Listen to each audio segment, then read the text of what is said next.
Well, hello from Scotland. And firstly, you guys, we're having a little bit of a cat problem tonight. As you might hear, both the cats have got these little bells on, and they're running around fighting just now. We can't seem to stop them, but we're just going to go ahead with this anyway. But anyway, guys, this is our Tuesday night teaching, just for those of you who might not have seen before.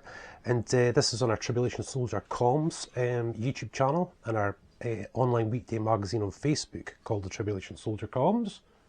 There he goes. And this is part of it. You know, we've got a Monday prayer, Tuesday teaching, which this is, Wednesday worship, and a Thursday sermon. So that's all we have on this particular part of our online platform. And of course, we've got motorbike vlogs, Scottish tours, videos. We've got kids stuff, gaming, all sorts of things. You know, you guys. So if you have a look around on our sitemap video, for example, on our homepage of our website at www.thetribulationsoldier.com. You'll see the sitemap video there, and you'll see all the different features. But yeah, tonight is a teaching one, and this particular video series is one I'm going to be taking on all year. You know, this is the first real year of filming and putting stuff forward. And I felt like on Tuesday nights, for example, that I'd maybe share a teaching series called Hearing from God. You know, this is sort of the more doctrine-y stuff, you know. And this is basically a follow-on from the previous series that we put on called The Journey. So this Hearing from God, what I'm basically doing is just showing from my past experiences of dreams, visions and words from God, just to give a little example in the beginning and then do a little bit of a teaching, you know. And, you know, these teachings and whatnot are very much aimed towards people who maybe you don't necessarily believe, maybe you're searching, or you're a new Christian, or even an old hack like me, like I say, you know, you're just, you know, needing refreshed in some of these things, you know. I just really hope it blesses you. Yeah, so I've been beginning these with just a little vision or a dream or a word from God, quite specifically back before I was pastoring, just to show, you know, these are the type of ways that God speaks to you, you know, when you're a Christian, when you're growing as a Christian, which I was during that sort of time, you know. And I really wanted to share these things, again, partly just so you guys can sort of get to know us a little bit more as well, you know, tend to sort of wear the heart on the sleeve and just be kind of fully open about, you know, the things we've experienced and things that have happened in our own lives, you know. So I always hope that it's a real blessing for you. And tonight, the thing I really wanted to look towards was, you know, that early time in a Christian salvation, really just when they're beginning to sort of go out. And I really wanted to touch on things like mental illness, trauma, you know, difficult circumstances that sort of came across people in life. And I want to just show you sort of God working in that and the type of things he spoke to us about.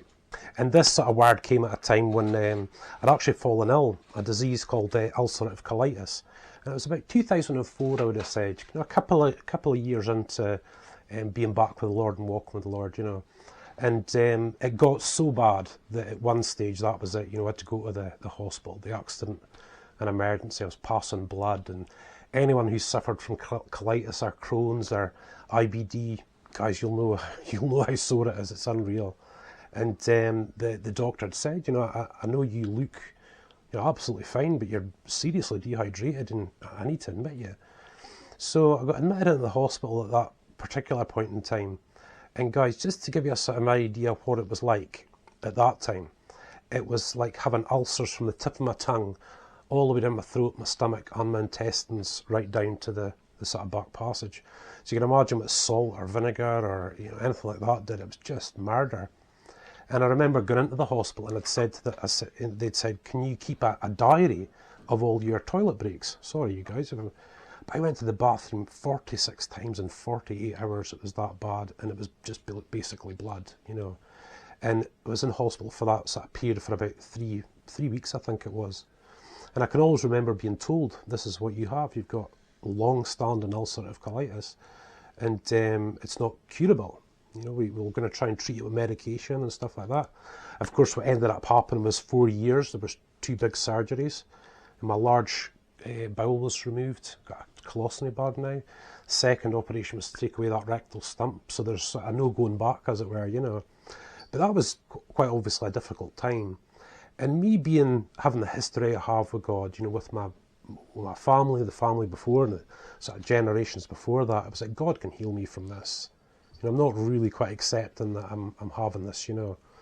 But as it turned out, even though I'd seen God heal, I'd even been used by the Lord myself in various situations like that. But in this one, it wasn't going to be the case. And I think when I was recovering from the first operation, you know, it was quite a time, you know, it was really quite a time. And, you know, I remember first seeing myself in the mirror. I was very ill at the time, so I was like 9.5 stone, I think. And I saw myself in the mirror and I was just skin and bone with this colostomy bag, and I just thought, what have I done? You know, what have I been through, you know?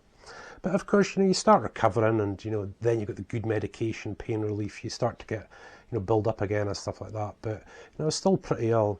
So I decided to go to this conference, clan gathering. We mentioned another video earlier.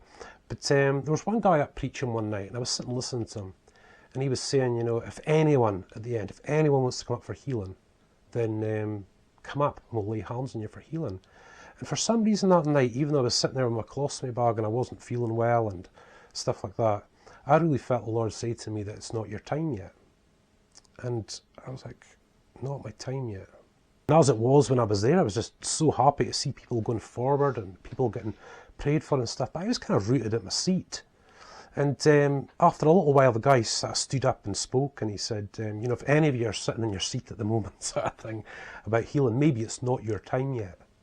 You know, so I'd actually heard that sentence on my heart, and now you're hearing this guy, and they're saying it, you know. And this really confirmed things to me.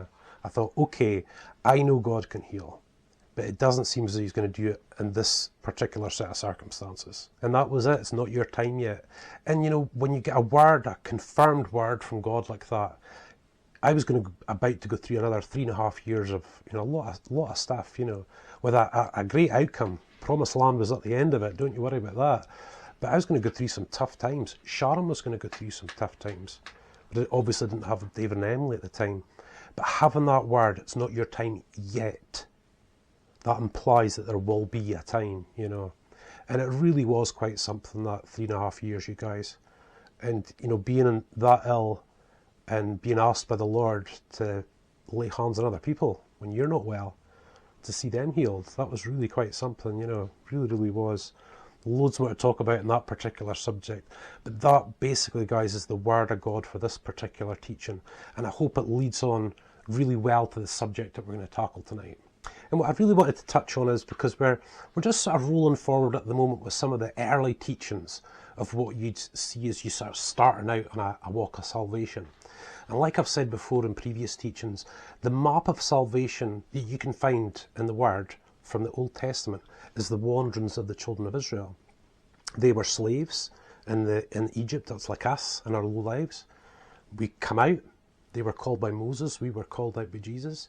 You go through the Red Sea like your baptism. And then you start this walk through the wilderness as you learn how to become a person of God. And when that time comes, you cross the River Jordan into your promised land, you know. But when you're scooped back to where I was, like in ulcerative colitis time, it was like being at the start of the wilderness, you know. And, you know, like I said, you guys, you know, I always say about my family background and try to, you know, especially for those that you may not necessarily believe, just to hopefully give you a bit of confidence that, you know, maybe this guy is actually talking about Jesus, that this is the real side of Jesus, you know, this is the real side of Jesus. And that's what I'm always really hoping for, you know. And when it comes to God, especially when you look through the scriptures, God tends to deal with some of the most major issues that's gone on in a person's life very early on. You know, you see that in the scriptures through Jesus casting out unclean spirits and healing and doing all these sort of different things. It was actually dealing with quite a lot of issues very quickly in a person's life. And of course, from that, from me having experienced the same thing, and then going on as a pastor, seeing him do the same things with other people, it makes me entirely convinced that this is how he does things, you know. It can't be something that's just in my head, because it's happening right in front of me, and then it happens again in front of me. So, you know, this is the kind of way God does things. But generally, guys, more often than not, you know, most people have been through tremendously difficult circumstances, have been through real traumatic experiences in life. And for some people that have come to God, actually have some real mental health issues.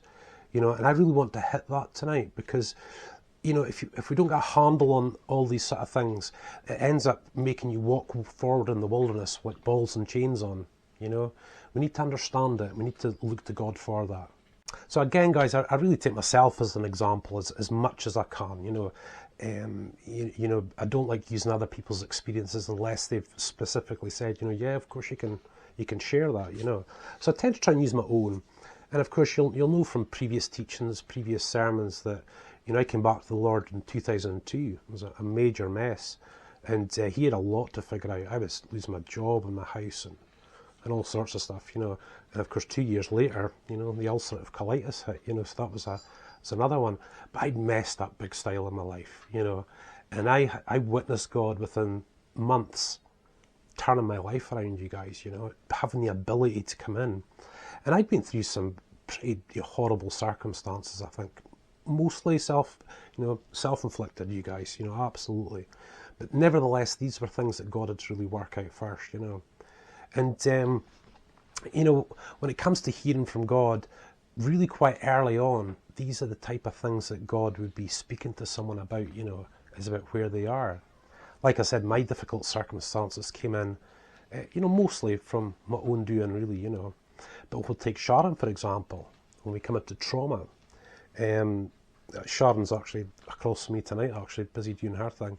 And, you know, I just asked her, do you mind if I share this again, you know? Absolutely, as usual. But Sharon was raped and repeatedly abused when she was in her teenage years, you know, the real thing. And I have to say, you know, having been a pastor, when you start sort of going into that line in the church, you see it more and more often. And all of a sudden you start just beginning to see how many people have suffered some sort of traumatic abuse in their life as a person. And this is why they sort of think the way they do today. And it's these difficult circumstances and these difficult traumas, you know, when it's real trauma, you know, whether it's been through surgery gone wrong, like me, or, you know, various other traumas that a person's been through in life. God really wants to deal with that, you know, and He really wants to bring you to a place where you can not only forgive that person, but be set free from that, you know. And that's what Sharon really experienced, you know, when she came to God. She really got a touch of who God was, that real fatherhood, that real dependable, you know, thing in her life, you know. But apart from me, he was the thing, you know. And she could come to the point, only by the strength of the Lord, to forgive that person for what he did, and move on and not let it sort of control her anymore. And you know, we can't share this today. The guy, I'd pray for his soul, but he committed suicide some years ago now, actually. And but Sharon from then on was set free from that. And guys, you know, it's not really through counselling as such or going to a psychiatrist. It's only God that can really do this. It's only God that can really bring you forward into this, because God doesn't want you just to forgive that person. He wants to take those circumstances so that you can walk all over them, and if needs be, dance a jig on them, so that you can take that and help other people. And I have seen Sharon, I know it sounds like a bit cliche, but I have seen Sharon time and time again using those experiences to help someone else. And guys, that's something really special when you get past that. And guys, when it comes to that trauma, and again, like I said, pastoring, sometimes when there's a big group of people, and I'd like to sort of say, is there anyone here that hasn't been abused, you know, or not been through trauma? Go and put your hand up. I'm sure there'd be a few. But guys, a lot of people, some of the most unexpected people have been through stuff like this. And God always wants to deal with that. He doesn't want you to be a captive and in darkness because of something that's happened. And God will engineer some way to bring you to a place where you can be set free from that. A lot of the time, yeah, it comes through pastoral care. You know, the pastor, the sort of people that you've come in around, or, you know, if you're really seeking God on a very big level, He can speak to you. You can just experience Him in that way. It could be a meeting you go out to some night. It could be a situation. But God always has His time, whether it's this time or that, to deal with it. So coming back to myself with difficult circumstances, while ulcerative colitis, I came back to the Lord in 2002. He waited till about 2004 to begin to deal with that. And it wasn't really about till 2008 before that was truly resolved and I was completely set free. Now, it doesn't, you know, that never happened as long a period of that with Sharon. Hers was a very short period. Mine was a little bit different. But God came in pretty swiftly, you guys, and dealt with those things in Sharon. So this is what God always wants, guys. He wants to be able to set a person free so that the things that they've been through in life, whatever you've been through in life, you own it. You know, these things are just a museum in your mind now, you know. Nothing's moving, nothing's alive, it's just this museum. You just look at what you used to, look at what that happened, this happened, but they're dead. And they don't own you, you can walk out of that place because you're now a child of light with God, you know. But guys, God takes that even a stage further where he takes those things and he really helps other people. And I can't even begin to tell you, if you're one who maybe doesn't necessarily believe in a new Christian, what it's like to be able to help someone like that, because you can empathise with them and see them be transformed because of what you've been through. It really is quite something, you guys, you know. But primarily, guys, that's what God wants to deal with. So, you know, when it comes to trauma, you guys, you know, there's many different reasons, many different circumstances, and many different ways God's going to deal with it. But one of them that's quite close to me is, especially at the very beginning, is mental health issues. Mental health issues, you know. And obviously over the years, you know, we've had, you know, many things like Sharon used to run a government project for adults with learning disabilities, and some of those guys used to come to church. We had guys that, there's one that was actually schizophrenic. You know, he was taking tablets, but he was schizophrenic. There's one that had severe epilepsy and would even have attacks in the service, you know, and stuff like that, you know. And that was always something that really bothered me, because I'd pretty much suffered from depression my whole life, you know, the real chemical kind, you know, just, you know, you could put a case of £1 million there and it just wouldn't alter your happiness in the slightest, you know. And, you know, this really concerned me as a Christian, you know. And God's very much dealt with those things within me over the years. I still struggle with it, you know, here and there. You know, it's my little thorn in the flesh, as it were, but, you know, that's the way things are. But, guys, you know, there's many different reasons as to why there are those mental health issues going on, you know. And, yes, it can be a spiritual thing. It can be the real forces of darkness thing. It could be a root that can be solved or sorted out and all those sort of things. But I think the reason I certainly want to bring it forward tonight in this is that whichever way things go, God will make a way to either deal with that or remove it completely. I have seen God remove depression, the worst kind, gone, you know. It doesn't do that quite with me, because, you know, you sort of bring it forward in your own experiences to do what you're doing, but I've seen him do it, you know. I've seen him, the worst hurts, the worst hurt, you know, that's really made people unhappy, and, you know, just him coming in with that great healing power, you know. And, you know, those individuals that are, you know, there was one, he wouldn't mind me saying, but he takes medication for schizophrenia.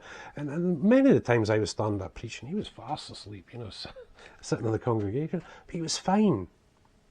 But guys, even with this, the prayers from these people, especially in prayer meetings and stuff, were so powerful. You were like, wow. And at times I looked at that and thought, I wish I could pray like that.